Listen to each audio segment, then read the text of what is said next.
सहस्रयुगपर्यन्तम् अहर्यद् ब्रह्मणो विदुः रात्रिं युगसहस्रान्तां ते होरात्रविदो जनाः।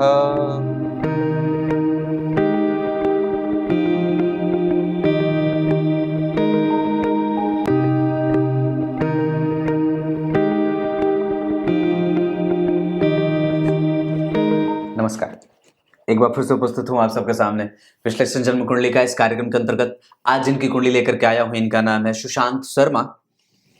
कल का जो मैंने छोटा सा कार्यक्रम बनाया था आप लोगों ने देखा उसे, वो जो सूत्र मैंने जो दशाओं को लेकर के चालू करा है उसमें पहले एक दिन पहले मैंने उसमें बताया था कि कैसे धन की प्राप्ति अवश्य ही होती है।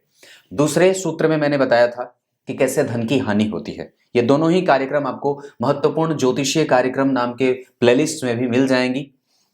अलग अलग कार्यक्रम के अलग अलग प्लेलिस्ट बने हुए हैं। साथ ही साथ एक बात और कहूंगा, कार्यक्रम को देखने के बाद अपना डेट ऑफ बर्थ, टाइम और प्लेस जरूर लिख दिया करिए, साथ में अपना सवाल भी। और रविवार का कार्यक्रम अवश्य देखा करिए। शुरू करते हैं आज का कार्यक्रम। कहीं नहीं जाना है, बिल्कुल बन के रहिएगा। कार्यक्रम के आरंभ में बोले गए गीता जी के श्लोक का अर्थ भी बताने वाला हूं। शुरू करते हैं आज की छोटी सी यात्रा। इनका डेट ऑफ बर्थ है 5 अगस्त 1988 और ये हैं आगरा उत्तर प्रदेश से। तमाम तरीके की समस्याएं इन्होंने झेली हैं। नौकरी एक जगह रहती नहीं है और बॉस के साथ भी कुछ ऐसी स्थिति बन जाती है जिसे बदलना पड़ता है। कई बार खुद की परिस्थिति जो है वो कई बार ये देखा जाता है कि आपको 5 दिन की नौकरी करनी है, पर वक्त बदलने के साथ साथ 5 दिन के तनख्वाह में 7 दिन की नौकरी करनी पड़ती है, और वो भी घसीट घसीट करके। ये तमाम तरीके की समस्याएं जो है वो आजकल के युवा वर्ग को और नौकरी पेशा में जो काम करने वाले लोग हैं उनकी जीवन में आमतौर पर देखी जाती है। पर ये क्यों होता है ये तो आप जानते हो कि ऐसा क्यों होता है, पर उसके पीछे आपके जन्म के समय में जो पंचांग और जो गतिविधियां काम कर रही होती हैं, जो ग्रहों का प्रभाव काम कर रहा होता है, वो आपको इसमें से बाहर निकाल सकता है, या फिर हम उसके कारण को समझ सकते हैं कि आखिर ऐसा क्यों होता है। सबसे पहले में व्यक्ति का जन्म श्रावण माह और आषाढ़ में हुआ है। इस वजह से सबसे पहले तो ये बात है कि व्यक्ति सुख और दुख में हमेशा ही हरि का नाम स्मरण करने वाला है, वो कभी भी उसे भूलता नहीं है। लेकिन वो भाव अगर और भी ज्यादा आर्द्र हो जाए तो और भी ज्यादा मुझे भी ये लगता है कि आप किसी व्यक्ति विशेष के ऊपर भरोसा करने से ज्यादा बेहतर है कि उसी भरोसे को किसी परमात्मा के चरणारविंद में लगा दो। वो भरोसा अगर किसी व्यक्ति से ना लग करके अगर किसी परमात्मा की और परमात्मी शक्ति में लग जाए तो निसंदेह आपका जो सकारात्मक भाव होता है वो और भी ज्यादा बढ़ जाता है। और सबसे बड़ी जो बात है कि हम डरते कितना है परिस्थिति से, और विपरीत परिस्थिति से हमारा मन अगर डर रहा है तो निसंदेह उसमें हमारे अंदर सकारात्मक ऊर्जा की कमी ही कही जाएगी, और जो तब तक पूरी नहीं हो सकती है जब तक हम अपने आप को भगवान के पीछे समर्पित ना करते। क्योंकि आप अगर डर रहे हैं परिस्थितियों से कि कुछ मेरा बिगड़ ना जाए, ये ना हो जाए, वो हो जाए, ये सब, और आपके मुताबिक अगर आपका फील्ड तैयार नहीं हो रहा है, आपके क्षेत्र तैयार नहीं हो रहे हैं, इसका मतलब है कि आपने कुछ छोड़ा हुआ है जिसको कि पकड़ने की आवश्यकता है। तो दक्षिणायन में जन्मे होने के कारण भी मैंने कई बार ये बात कही है कि दक्षिणायन में जन्मे होने के कारण व्यक्ति के जीवन में समस्याएं बनती हैं और बहुत ऊंचा उतार चढ़ाव आता है। आगे बढ़ना पड़ता है, पीछे भी खसकना पड़ता है, काम देर से होता है, मन शांत नहीं रहता, व्यवस्थाएं चरमरा जाती हैं, और चर्बी जो है वो हट जाती है या फिर चर्बी बढ़ जाती है। वो भी बढ़ना भी ठीक नहीं है और कम होना भी ठीक नहीं है। तो दक्षिणायन में जन्मे होने के कारण आपने दरअसल अपने जीवन में जितनी भी समस्याएं आई हैं उसके पीछे हम लोग कई बार ये भूल जाते हैं कि ये ऐसा क्यों हुआ, पर उसके पीछे कुछ और चीजें काम करती हैं और हम उस पर ध्यान नहीं देते। तो दक्षिणायन वर्षा ऋतु के जन्मे होने के कारण दिमाग में खोच पोच इतना कि पूछो ही मत। मतलब वो बेफालतू की चीजें और बेवजह का डर दिमाग में हमेशा बैठा रहता है। इसका मतलब क्या है कि आपको अगर आपकी कुंडली में ये सारी चीजें बन रही हैं तो निस्संदेह हमें ये बात समझ लेना है और समझ करके इन सब चीजों से मुक्त होने का प्रयास करना है। ये है, हटेगा नहीं। अगर अगर कोई आपको ज्योतिषी ये कहे कि वर्षा ऋतु में जन्मे होने का प्रभाव आपके दिमाग में विचारों का बनना है, इसके लिए आप ये पूजा करवाइए, और आप अगर कराने पे उतारू होते हैं, इसका मतलब है कि वो बेवकूफ भी है, आप भी बेवकूफ हो। ये चीजें आपको प्रभावित करती रहेंगी, इसके लिए कोई समाधान नहीं है। बस हाँ, समाधान खुद पे काम करना है। आप खुद पे काम कर दीजिए। आगे, कृष्ण पक्ष में जन्मे होने के कारण व्यक्ति कभी कभी बहुत ही गंभीर वाणी का हो जाता है, आवाज भारी हो और वाणी जो होती है बहुत ही प्रबुद्ध होती है। और सबसे बड़ी बात कि गुरुवार के जन्मे होने के कारण व्यक्ति के अंदर गंभीरता है, लंबा चौड़ा और मजबूत हृदय का होता है। हालांकि उसके बाह्य स्वरूप को देख करके कोई भी उसके अंदर के बसे हुए बच्चे को नहीं समझ सकता है। बाहर से व्यक्ति भले ही विशालकाय होता है पर अंदर से उतना ही कोमल और पवित्र मन का होता है। कृष्ण पक्ष के अष्टमी तिथि के चंद्रमा शुभग्रह होते हैं, इस वजह से व्यक्ति के पास धन कम से कम मिलता रहता है, धन की समस्या नहीं होती है। भरणी नक्षत्र में जन्मे होने के कारण व्यक्ति जिसके साथ जुड़ेगा उसको तो भरेगा पर खुद खाली हो जाता है, या व्यक्ति जिसके साथ जुड़ता है वो कई बार उसका काम अपने ऊपर संपूर्ण ले लेता है और वो अपनी ही बुरी स्थिति को भूल जाता है। या कई बार ऐसे लोग जो आपके समाज में, आपके जीवन में ऐसे आएंगे जो आपका भरपूर और भरसक इस्तेमाल कर लेते हैं और जैसे ही आपसे आपका काम खत्म, निचोड़ करके मक्खी की तरफ फेंक दिया। ऐसे लोग जीवन में ज्यादा आए हैं। गंड योग, गौलव कर्ण, क्षत्रिय वर्ण और मनुष्य गण के होने के कारण व्यक्ति के पास चपलता है, चंचलता है, चतुराई है और साथ ही साथ ईर्ष्या भी है, द्वेष भी है, छल भी है, कपट भी है। ये सारी चीजें छोटी छोटी हैं पर बहुत ज्यादा नहीं है। इस वजह से कि व्यक्ति जो है वो कम से कम मनुष्य गण का है तो चीजें ठीक हैं, और क्षत्रिय वर्ण का है तो वो भी ठीक है, उसके पास साहस है, बल भी है और कम से कम उसके पास दबंगपन भी है। और उसको कैसे किससे निपटना है ये तो उसको बहुत ज्यादा नहीं आता, पर हाँ अपने हिसाब से वो बेहतर ही करने का प्रयास करता है, झगड़ालू प्रवृत्ति का नहीं है। ये बात इतना तक समझ में आती है। ये तो पंचांग की बात रही, पर पंचांग में अच्छी बात क्या रही? पंचांग में सबसे अच्छी बात है कि कृष्ण पक्ष में जो चंद्रमा जन्मे हैं सप्तमी अष्टमी के, वो आपको शुभग्रह बना रहे हैं। वही है तो थोड़ा ठीक है। और कमजोरी क्या रही कि आपका जन्म जो हुआ है वो दक्षिणायन में हुआ है, जिसके कारण जन्म कुंडली में चंद्रमा, गुरु, शुक्र और बुध, इनका प्रभाव कमजोर हो जा रहा है। इसका मतलब है कि जितने भी सकारात्मक प्रभाव हैं वो कमजोर हो रहे हैं और नकारात्मक प्रभावों का उतावलापन ज्यादा बढ़ रहा है। आपकी कुंडली वृषभ लग्न की है, स्थिर लग्न, दक्षिण दिशा, और राशि जो है वो स्थिरता की जब लग्न में बन जाती है तो धीरे धीरे होगा, धीरे धीरे होगा। लग्न में एकमात्र गुरु बैठ जाते हैं तो ये भी बहुत ज्यादा अच्छी बात नहीं है, क्योंकि केंद्र में दोनों तरफ गुरु राहु का प्रभाव है। अब ऐसी अवस्था में व्यक्ति की कुंडली में आप जरा गौर करें तो राहु और केतु के ऊपर ही सारे ग्रह बैठे हैं। अभी सुबह वाले कार्यक्रम में मैंने जो कार्यक्रम बनाया था उसमें सारे ग्रह दक्षिणावर्ती बैठे थे, पर यहाँ पे सारे ग्रह उत्तर ऊपर की तरफ बैठे हैं। और जरा ध्यान से समझिए तो ये दिशा पूर्व है जहां गुरु स्वयं बैठे हैं। उत्तर दिशा की तरफ आप दक्षिण दिशा की तरफ अगर गौर करते हैं तो राहु बैठे हैं। ये पश्चिम दिशा होती है और ये है उत्तर दिशा। आप जरा ध्यान से समझिए तो उत्तर दिशा की तरफ कौन सी राशि बनी है? सूर्य की, जहां पे सूर्य का कोई संबंध नहीं, या तो पूर्व या तो पश्चिम, घूमते तो वो सभी जगह है। पर यहाँ सूर्य, यहाँ के अधिपति, जो मेंटल पीस है, जो मानसिक शांति है, जो व्यक्ति को सब कुछ ला करके दे देती है, उसको कुछ भी करना नहीं पड़ता है, यहाँ के अधिपति व्यय कर रहे हैं। और किसके साथ बैठे हैं? धन के अधिपति के साथ, जो स्वयं कौन है? छठे भाव, चतुर्थ भाव, पंचम भाव के अधिपति। यानी कि धन भाव, चतुर्थ स्थान के अधिपति का संबंध दूसरे और पांचवें इनके साथ हुआ। पर ये सूर्य और बुध जन्म कुंडली में भाग्य भाव को देख रहे हैं तो मशक्कत भी बढ़वाएंगे, क्योंकि जन्म कुंडली में सूर्य देख रहे हैं तो व्यक्ति के पास छोटे भाई बहनों का सहयोग तो होगा, उनका साथ भी व्यक्ति को मिल जाता है, पर भाग्य में कई बार अवरोध भी पैदा होता है। ये बात भी बनती है। और व्यक्ति धन के कारण और अपने पराक्रम के परिणाम के न मिलने के कारण, जितना मेहनत करे उतना परिणाम न मिलने के कारण सर्वथा चिंतित होता है। ये बुध के कारण ऐसा होता है। तृतीय भाव के अधिपति हैं शुक्र बैठे हैं, धन भाव पे राहु की दृष्टि, स्वग्रही राहु बैठे हैं। अब जरा ध्यान से समझिए तो लग्न के अधिपति का धन में जाना और वहां पे वो शुक्र जो बैठे हैं वो मंगल के साथ बैठे हैं, देर से परिणाम मिले पर मिले अच्छा, ये बात भी दिखती है। क्योंकि चंद्रमा भी यहाँ पे धन भाव में बैठ करके अच्छा ही परिणाम कर रहे हैं। कमजोरी कहाँ है? यहाँ राहु का शनि के साथ बैठना, ये इस भाव को खराब कर रहा है। यहाँ पे कमजोरी इसलिए क्योंकि यहाँ के अधिपति जो शनि बनते हैं वो पीछे जा रहे हैं और यहाँ अष्टमेश लग्न में आयु रही पर समस्या भी साथ में जुड़ जाती है। गौर से समझिए तो मंगल 12 में बैठे हैं, मंगल 12 नंबर की राशि में, तो पराक्रम का व्यय होगा, पैरों में दर्द हो, वजन लगातार बढ़ता रहे।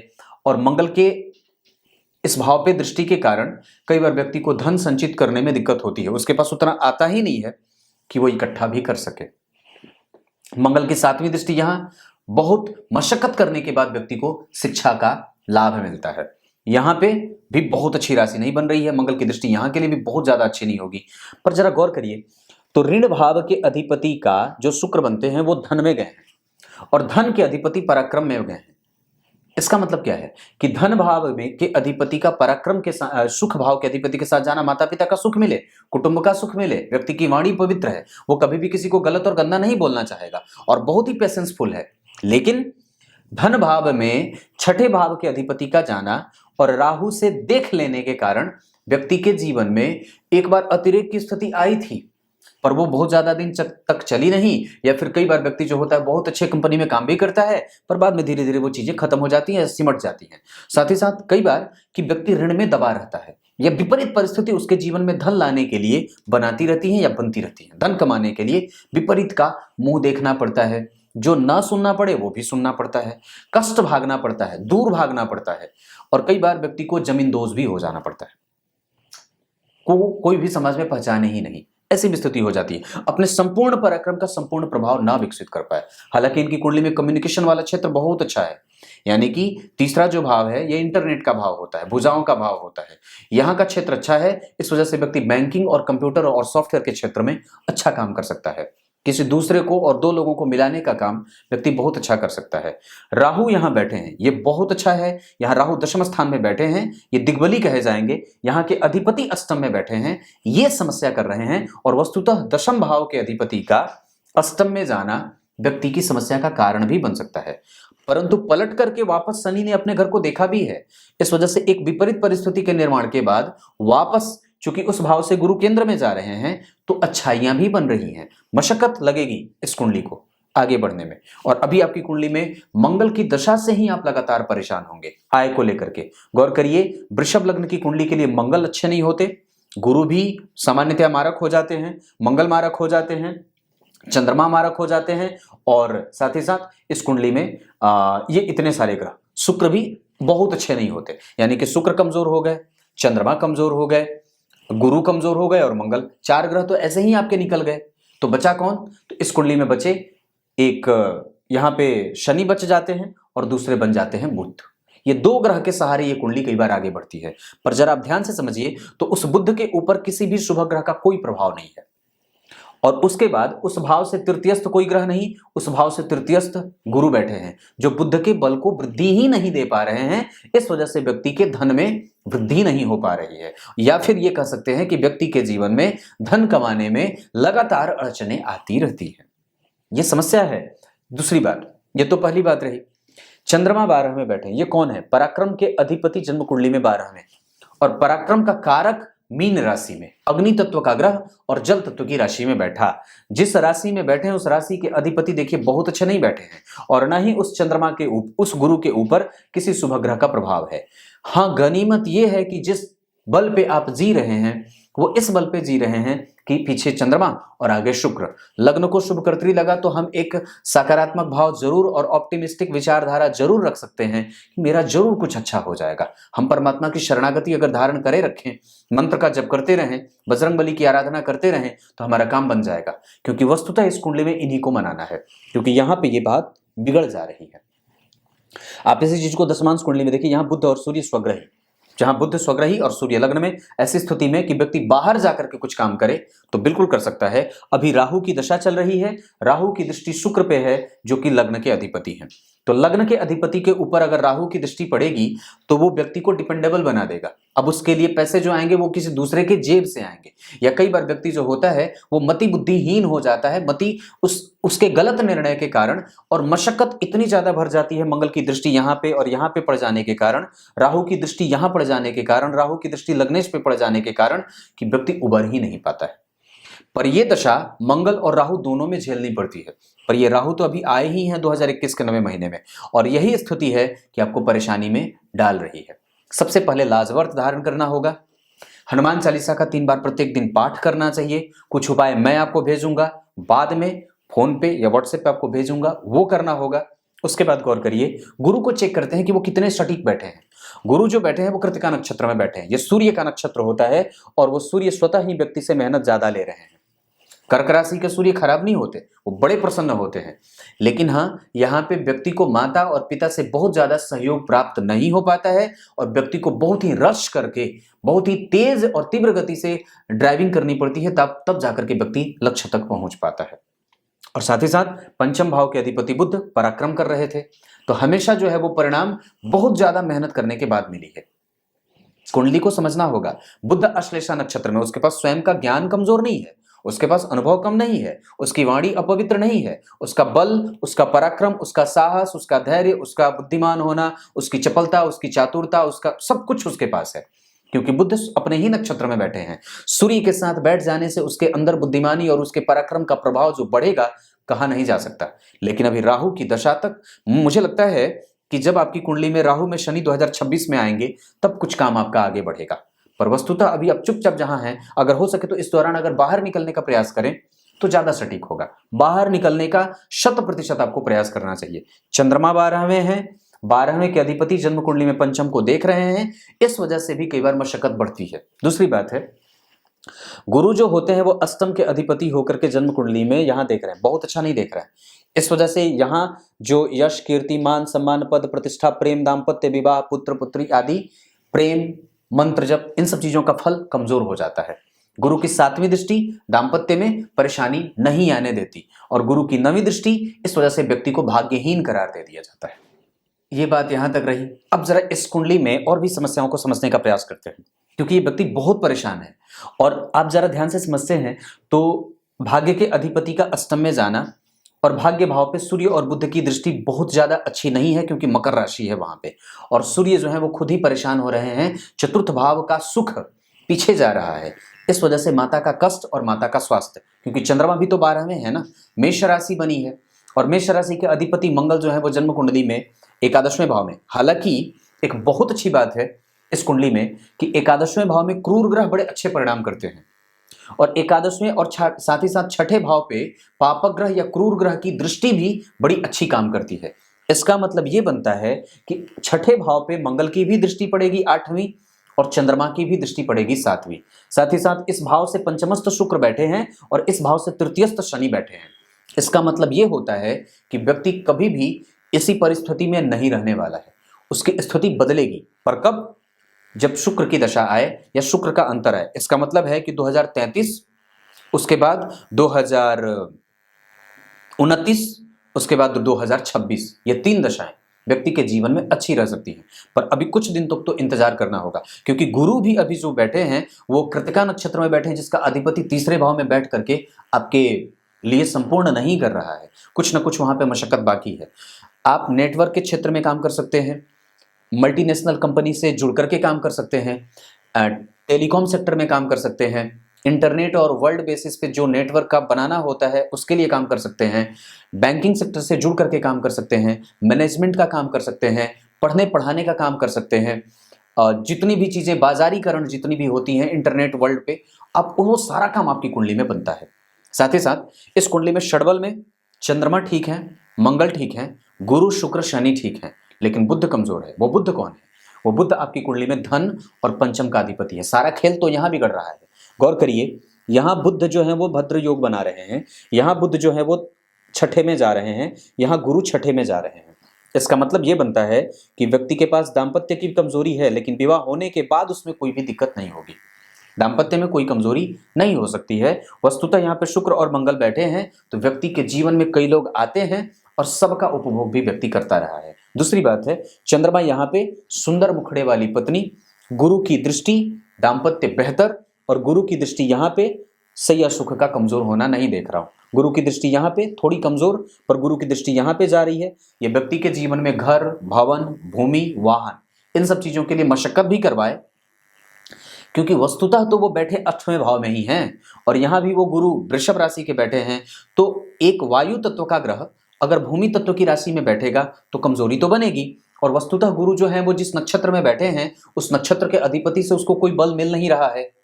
इस कारण से उस गुरु के ऊपर कोई भी शुभ ग्रह का कोई प्रभाव नहीं है। भाग्य भाव के अधिपति के ऊपर जरा देखिए तो शुक्र की दृष्टि जरूर जा रही है। तो व्यक्ति के पास धर्म है, अध्यात्म है, मंत्र है, पूजा है, पाठ है, ध्यान है, समाधि है और साथ ही साथ अनुभव भी है। ये सारी चीजें हैं। लेकिन भाग्य भाव के अधिपति और दशम इस कुंडली में लिए योग कारक जो होते हैं वो शनि ही होते हैं, और अष्टम में जाकर के आयु तो दे रहे हैं पर व्यक्ति के जीवन में भाग्य का अवरोध भी पैदा कर रहे हैं और व्यक्ति के भाग्य को कमजोर भी कर रहे हैं। गौर करिए त्रिकोण भाव पे, तो पंचम के अधिपति बुध और नवम के अधिपति शनि, इनका संबंध षडाष्टक का बन रहा है। इस कारण से कि अगर जन्म कुंडली के दोनों त्रिकोण के अधिपति अपने दोनों ही ग्रह अगर षडाष्टक में चले जाएंगे तो इन दोनों ही भावों का प्रभाव कमजोर हो जाएगा। कुंडली को कमजोरी इस मामले में भी मिल रही है कि कुंडली के 3 घर खाली हैं। कुंडली को कमजोरी यहां से कि ये घर खाली, ये घर खाली, यहां का अधिपति त्रिक भाव में जाए तो पुत्र का प्रेम कमजोर करे, पुत्र की संतति की प्राप्ति में कमजोरी करे। कई बार ऐसी स्थितियां बनती हैं, पर ये तो समस्या की बात रही, ये तो आप भी जान रहे हो और ये तो आपके जीवन में घटित हो रहा है। पर इसको ठीक कैसे करना है? जब हमारी बात इस पे चलती है तो हमें यह देखना होगा कि कुंडली में हमें कौन से ग्रह को सबसे ज्यादा मनाने की आवश्यकता है, और वो है बुध। क्योंकि अभी आपकी कुंडली में राहु की दशा चल रही है और गुरु जो है वो जन्म कुंडली में पंचम भाव को देख रहे हैं। अगर हम यहाँ के अधिपति को देख लेंगे, मना लेंगे, या यहाँ के कारक को मना लेंगे, तो यहाँ के अधिपति को मनाने से यहाँ का कारकत्व भी बढ़ जाएगा। इसीलिए यहाँ पे गणेश जी के मंत्रों का जप बहुत ज्यादा आवश्यक है। गणेश चतुर्थी का व्रत आवश्यक है। गणपति अथर्वशीर्ष का पाठ आवश्यक है। रविवार को नमक या बुधवार को कम से कम नमक का सेवन ना करिए। अगर हो सके तो जितना ज्यादा हो सके अपने गुरुत्व को और भी ज्यादा बढ़ाने की आवश्यकता है। कुछ समझ में ना आए तो मंदिर का दर्शन जरूरी है और धोने का काम। मैं मंत्र आपको भेजूंगा, उस मंत्र का प्रत्येक दिन जप करना होगा।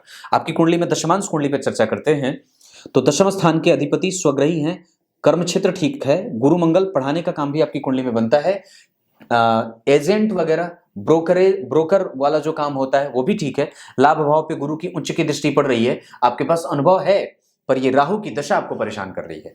जितने भी उपाय मैं आपको भेजूंगा बस खाली उतना कर लेना है, बाकी कुछ नहीं करना है, चीजें बिल्कुल ठीक हो जाएंगी। ये कमजोर कुंडली थोड़ी बन रही है पर दशमांश कुंडली अच्छी बन रही है, क्योंकि यहाँ पे शनि बैठे हैं तो व्यक्ति कई बार गंभीर काम करने वाला होता है, उसको वो चीज नहीं मिल रही है। यहाँ भी शनि जो है वो जन्म कुंडली में नीच के हो जा रहे हैं ना, इस कारण से वो ग्रह कमजोर हो रहा है। यहाँ पे भी 9 नंबर में बैठे हैं, यहाँ पे भी 9 नंबर में जा रहे हैं।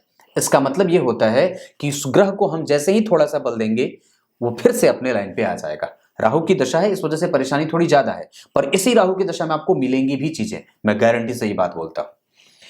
ग्रह बल के अगर आधार पे बात करते हैं तो सूर्य 50% का परिणाम, चंद्रमा 25%, मंगल पूरा 100% परिणाम करेंगे, बुध 50% का परिणाम करेंगे, गुरु 25% का परिणाम करेंगे, शुक्र 25, शनि 25, राहु और केतु 25-25%। इसका मतलब यह भी बनता है, अब जरा ध्यान से समझिए, राहु को समझते हैं। राहु यहां पूर्वा भाद्रपद के बैठे हैं।